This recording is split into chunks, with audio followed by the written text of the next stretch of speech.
ভিনদেশি বুদ্ধি।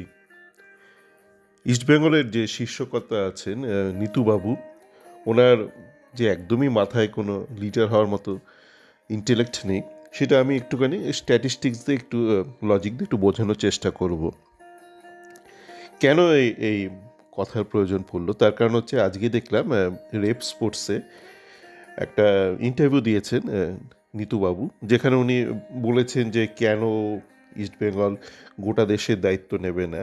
তো আমি একটু যুক্তি দিয়ে বোঝাবো যে কেন উনি একদমই মূর্খের মতন কথাবার্তাগুলো বললেন ওই ইন্টারভিউটা আপনারা দেখে নিতে পারেন। একটা বিশাল বড় একটা মূর্খের ইন্টারভিউ, সেটা নিয়ে আর বিশদে আলোচনা করতে চাই না। আমি এই লজিকটাই নিয়ে অবশ্যই আলোচনাটা করব। তো গতকাল আমাদের এখানে একটা চন্দ্রবিন্দুর অনিন্দর একটা অনুষ্ঠান ছিল সন্ধ্যের দিকে, হতে হতে অনেক রাত হয়ে গেছিলো, শুরু হতে হতে। তো অনুষ্ঠান শুরুর আগে যখন একটা ব্রেক ছিল, তো তখন আমাকে আমার এখানে পরিচিত এক বাঙালি ভদ্রলোক আমি জিজ্ঞেস করলে এবার ইস্টবেঙ্গলে কী হবে। আমি বললাম সে একটুখানি নিতুর বিরুদ্ধে, সেটা অন্য কারণে, আপনি কারো বিরুদ্ধে থাকতেই পারেন, কিন্তু কী কারণে বিরুদ্ধে সেটা খুব গুরুত্বপূর্ণ। আপনি বুঝে বিরুদ্ধে নাকি না বুঝে বিরুদ্ধে। না বুঝে বিরুদ্ধে হলেও কিন্তু খুব একটা কাজের নয়। অনেকেই যারা নিতু অ্যান্টাই নিতু, তারা কিন্তু সঠিক কারণে অ্যান্টাই নিতু নয়। আপনি যদি সঠিক কারণে কারো বিরুদ্ধে না হন, তাহলে কিন্তু আপনিও একটা ক্ষতি আহ্বান জানাচ্ছেন, একটা ক্ষতি সরিয়ে আর একটা ক্ষতি। তো আমি বললাম, তাকে বললাম দেখা যাক, তবে নিতু লিডার মেটেরিয়াল নয়, ওনার অতটা ইন্টেলেক্ট নেই। তারপর অনুষ্ঠানটা শুরু হলো। অনুষ্ঠানের শুরুর দিকে অনিন্দ একটা ইন্টারাক্টিভ একটা সেশন, যেখানে অনিন্দ চন্দ্রবিন্দু অনিন্দ একক পারফর্ম করে, মূলত গান গায় সাউন্ড ট্র্যাক বাজিয়ে। তার মাঝে মাঝে ও বিভিন্ন কথাবার্তা বলে, কিছুটা ও লেখা পড়ে, খুব মজার লেখা। তো শুরুতে যে অ্যাঙ্কার ছিল, দুজন অ্যাঙ্কার ছিলেন। একজন অ্যাঙ্কার আমার কলেজের সহপাঠী, তো সে জিজ্ঞেস করেছিল যে সে জানি না, সে ইস্টবেঙ্গল মোহনবাগানই জিজ্ঞেস করেছিল। তো ও বোধহয় জানে না যে অনিন্দ মোহনবাগানের ফ্যান। আমি জানতাম, যেহেতু আমি ইস্টবেঙ্গল নিয়ে চর্চা করি, চ্যাট ফোরাম চালাই। তো অনিন্দ মোহনবাগানের ফ্যান, এবং উপল ইস্টবেঙ্গলের ফ্যান, চন্দ্রবিন্দু অনিন্দ। আমি দুজনেরই ফ্যান কলেজ জীবন থেকেই, তাদের গানের ফ্যান, তাদের ক্লাবের ফ্যান, উপলের ক্লাবের ফ্যান। অনিন্দ একটু হ্যাটা করলো, বেশ মজার ছলে হ্যাটা করলো ইস্টবেঙ্গলকে গত 5 বছর বাজে পারফরমেন্স, যেটা সত্যি ঘটনা, বাড়িয়ে চড়িয়ে কিছু বলেনি। তো অনিন্দর গানের কিছু কিছু অংশ আমি ইউটিউবে আপলোড করেছি, অনেকগুলোই পারিনি, যেহেতু অদ্ভুত কপিরাইট কারণ রয়েছে। আর ওর ইস্টবেঙ্গল নিয়ে মন্তব্যটা আমি অবশ্য হলে বসেই যখন বলছিল, রেকর্ড করে সাথে সাথে আমি টুইট করে শেয়ার করে দিই। ইস্টবেঙ্গলকে যে একটু চাটন দিয়েছে, বাড়িয়ে কিছু বলেনি, বলেছে গত 5 বছরে খুঁজে পাওয়া যাচ্ছে না কোন ক্লাবটাকে।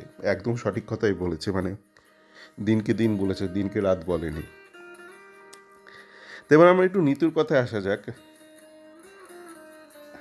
কি বলবো, এই নিতুর মাথায় যে বুদ্ধি নেই, এটা একটা সামাজিক সমস্যা। কেন সামাজিক বলছি, নিতু না কলকাতাতেই রয়েছে, যারা বিদেশেও রয়েছে।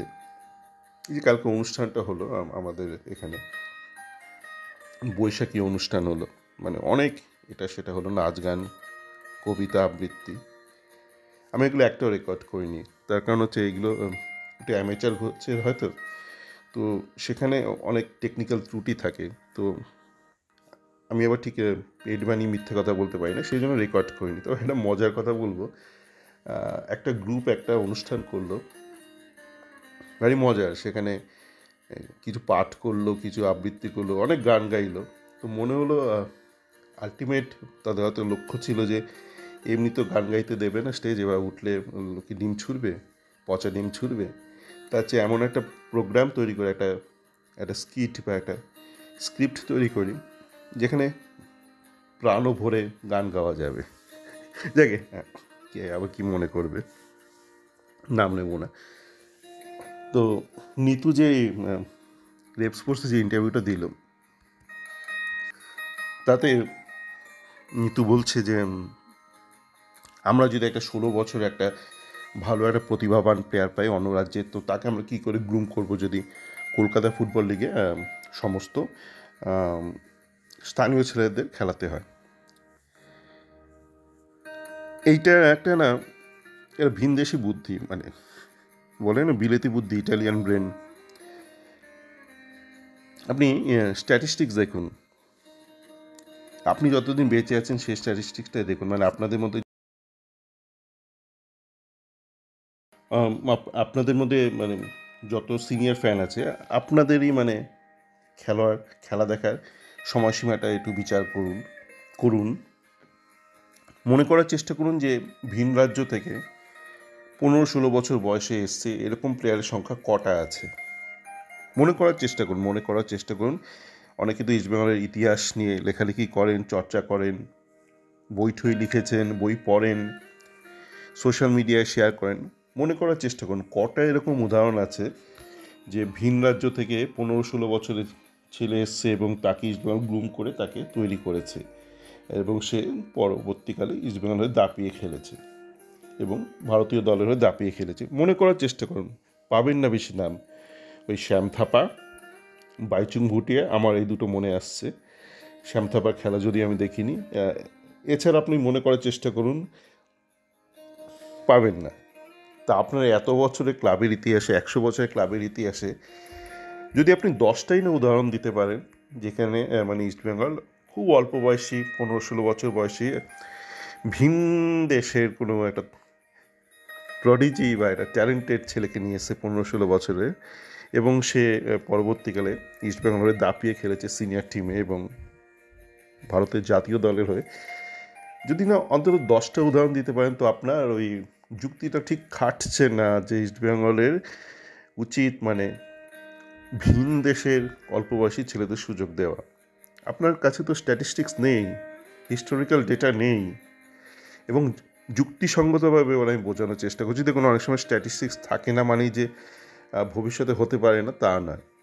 এইটা আবার একটা ভুল ধারণা অনেকে, যে অনেক সময় লোকে অনেক হিস্টোরিক্যাল ডেটা পয়েন্টস নিয়ে বলে দেখো এইটা তাহলে সম্ভব নয়। না, আপনাকে দুটোভাবে দেখতে হবে। একটা হিস্টোরিক্যাল ডেটা আপনি দেখলেন, এবার আপনাকে লজিক্যালি ব্যাপারটা ইভ্যালুয়েট করতে হবে যে ব্যাপারটা পসিবল কি না। এবার বোঝানোর চেষ্টা করছি কেন ব্যাপারটা পসিবল নয়, আজকের দিনে দাঁড়িয়ে 2025-এ দাঁড়িয়ে কেন ব্যাপারটা পসিবল নয়। আপনি যদি এখন দেখেন, এখন মানে আমি জানি যে ভারতবর্ষে অনেস্টলি হয় না ইউথ ডেভেলপমেন্ট বা গ্রুমিং, ইউথ গ্রাসরুট, এটা হয় না সততার সাথে, নিষ্ঠার সাথে, এটা হয় না। ওই লোক দেখানোর জন্য, লাইসেন্সিংয়ের জন্য হাতির দাঁতের মতো, ওই দেখানোর দাঁতের মতো হয়। তো যা হোক, কিছু একটা হয় তবুও। তো যেহেতু কিছু একটা হয়, তাই এই 15-16 বছরের একটা ছেলে মানে যে আর কয়েক বছরের মধ্যে ইয়ামির মতন ঢুকে পড়বে, বার্সার ইয়ামির মতো ঢুকে পড়বে ইস্টবেঙ্গলের সিনিয়র টিমে, এরকম ছেলে থাকার সম্ভাবনা তো খুবই ক্ষীণ, তাই না? তার কারণ এখন তো এমন নয় যে ভারতবর্ষে বুকে শুধু ইস্টবেঙ্গল আর মোহনবাগান খেলছে আর মোহামেডান খেলছে। এখন অনেক রাজ্যেই রয়েছে আইএসএলের টিম, তাদের ডেভেলপমেন্ট টিম রয়েছে। যেরকমই হোক কিছু একটা আছে। তারা আবার আরএফডিএলে খেলছে, আবার অনেক আরএফডিএল স্পেশালাইজড অনেক ইউথ কোচিং টিম রয়েছে, কোচিং ক্লাব রয়েছে।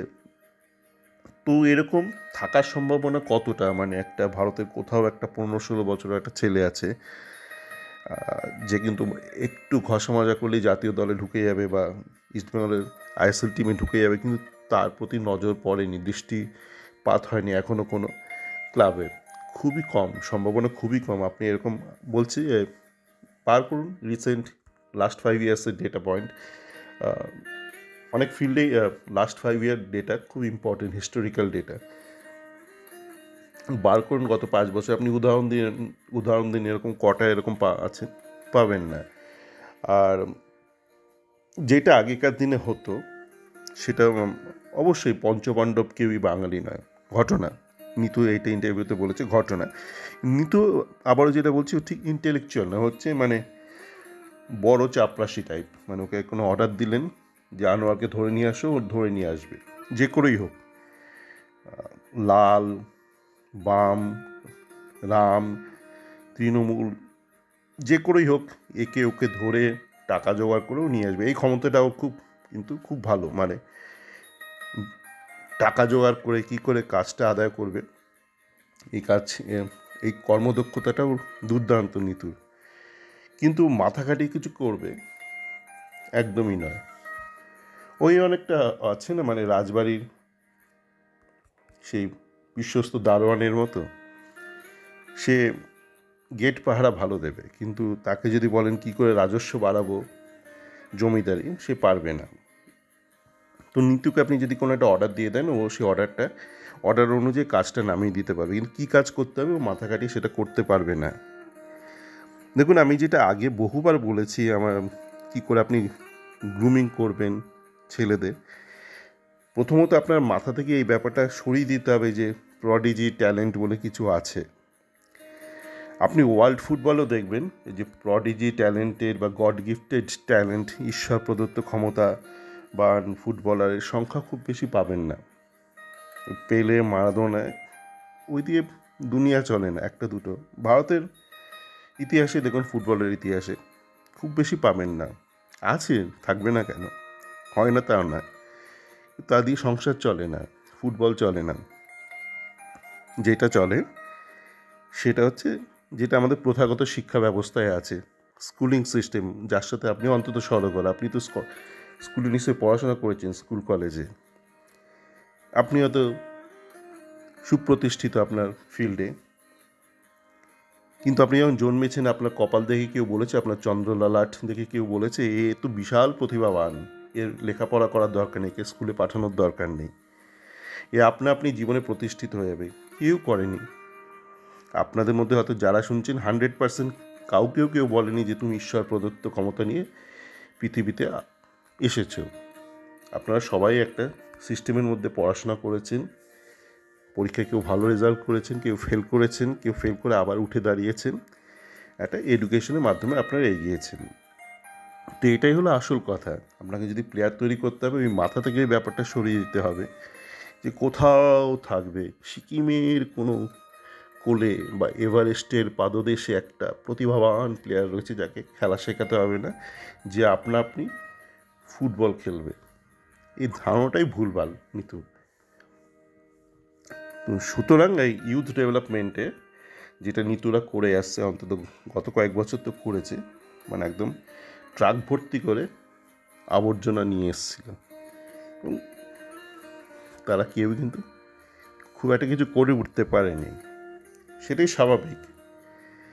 সুতরাং যেটা করণীয়, একটা ফেডারেল স্ট্রাকচার, আমাদের দেশে তো একটা ফেডারেল স্ট্রাকচার আছে, তো সেই ফেডারেল স্ট্রাকচার অনুযায়ী প্রত্যেকটা অংশের উচিত তার স্থানীয় ছেলেদের ডেভেলপ করা, এবং যদি কমিউনিটি সার্ভিসকে মান্যতা দিয়ে ইস্টবেঙ্গল যদি বলে ঠিক আছে, মানে মণিপুরের তো খুব খারাপ অবস্থা, তো আমরা অ্যাডপ্ট করবো মণিপুরের একটা দুটো ছেলেকে, করুন, কোনো আপত্তি নেই।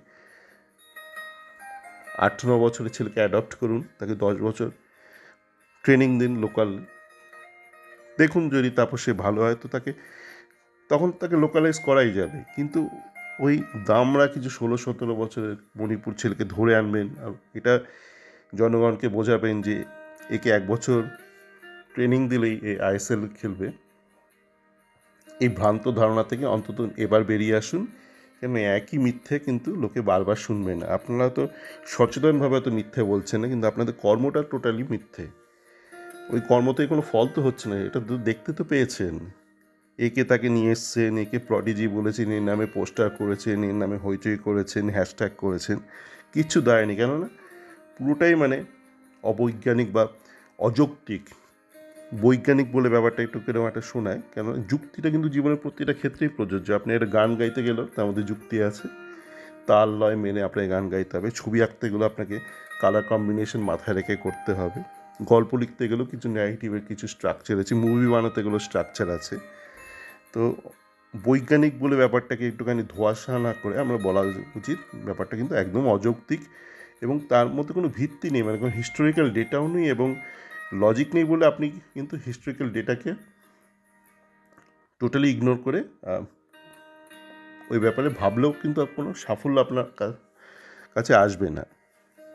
তো এটাই বলার ছিল যে নিতু যেটা বলেছে, এবার যেটা গোটা ইন্টারভিউতে একটা কথাই নিতু ঠিকঠাক বলেছে, সেটা হচ্ছে যে একসাথে হয়তো আমরা এতগুলো স্থানীয় ছেলে পাবো না, তো একটা গ্র্যাজুয়াল ট্রানজিশন ফেজ রাখুন যে এই বছর কলকাতা ফুটবল লিগে 5টা স্থানীয় প্লেয়ার অ্যালাউ করছে, মানে মিনিমাম 5টা হতে হবে, তো সামনে আবার সেটা 6টা করুক, তারপর আবার 7 করুক। এইটা নিয়ে তো ঠিক বলেছে, এইটা নিয়ে দ্বিমত নেই, ঠিক আছে, একটা ট্রানজিশন থাকা উচিত।